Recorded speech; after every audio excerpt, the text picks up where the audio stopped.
Supreme court में आज पंजाब और केपी से मुतल्लक इलेक्शन की समाअत हो रही है, जो कि 14 मई को सुप्रीम कोर्ट ने आर्डर किया था कि 14 मई को हर सूरत में पंजाब में इंतखाबात कराया जाए। आज चीफ जस्टिस की सरबराही में 3 रुकनी बेंच जो है वो समाअत कर रहा है। सुप्रीम कोर्ट ने समाअत आज 4 बजे तक मुलतवी की थी। 4 बजे के बाद सुप्रीम कोर्ट ने फैसला किया है कि अब समाअत जो है 27 अप्रैल को दोबारा की जाएगी। तब तक तमाम पार्टियों को मौका दिया गया है कि वो जो पंजाब और केपी में जो 14 मई को सुप्रीम कोर्ट ने आर्डर कर रखे थे, हुक्म कर रखा था, उसके मुताबिक जो है अब 27 अप्रैल को जो है फैसला जो है वो दिया जाएगा कि आया क्या पंजाब और केपी में इंतखाबात होंगे या कि नहीं। देखिए, चीफ जस्टिस साहब से बड़ी डिटेल डिस्कशन हुई है with regard to the general election in Pakistan. Media से गुफ्तगू करते हुए पीपल्स पार्टी के वकील फारूक एजनाज ने कहा कि 27 अप्रैल को दोबारा सुप्रीम कोर्ट में केस की समाअत होगी और तब तक तमाम पार्टियों का मौक़िफ़ जो है वो वाज़ेह हो जाएगा।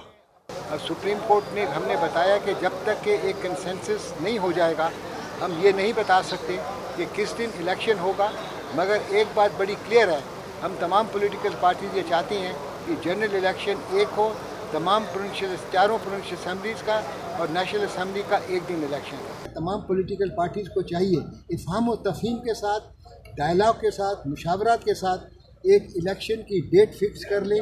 ईद उल फितर के बाद ये बैठें और फिर जो मुल्क की सालमियत और मुल्क की बका और सिक्योरिटी सिचुएशन जो है और इकनॉमिक मुआशी जो बुरहान है उसको सामने रखते हुए एक फ़ैसला किया जाए। और मैं कि हमारा 14 मई का जो फ़ैसला है, जो हुक्म है, वो कायम है, उसमें कोई इबाहम नहीं है। इलेक्शन उसी दिन होंगे, लेकिन उससे पहले अगर सियासी जमातें कोई रास्ता निकाल सकती हैं तो हमें आकर बताएं। और वो रास्ता कोई पंचायती रास्ता नहीं होगा। हम बड़े वाज़ेह हैं इस हवाले से कि आइन और कानून के साथ खिलवाड़ नहीं हो सकता। 2 जमातें या 10 जमातें बैठकर आइन को नज़रअंदाज नहीं कर सकती। 14 मई की जो तारीख़ सुप्रीम कोर्ट ने मुकर्रर की है वो बिल्कुल आइन और कानून के मुताबिक है। जो तारीख़ दी गई थी इलेक्शन कमीशन की जानिब से 30 अप्रैल की और सदर मुमलिकत ने कबूल की थी, उसमें 14 दिन का जो इजाफ़ा हुआ वो सिर्फ़ इसलिए हुआ कि ले तो लाल से काम लिया गया, एक अदालती कार्रवाई दोबारा करना पड़ी। आज वाज़ेह हो गया कि पीडीएम के इख्तलाफात खुलकर सामने आ गए और पूरी कौम ने देखा कि तमाम पीडीएम की जमातें एक तरफ और मौलाना फजल रहमान की जेयूआई एक तरफ, उन्होंने आने से इनकार किया। बिलावल जरदारी साहब का डीआई खान का जो दौरा था, बज़ाहिर वो भी नाकाम और बेनतीजा साबित हुआ और उनको कायल करने में लगता है वो नाकाम रहे। और पीडीएम के इख्तलाफात आज खुलकर पूरी कौम के सामने आ गए। फाजिल अदालत ने अगली हेयरिंग का तयन कर दिया है और 27 अप्रैल की अगली तारीख़ है।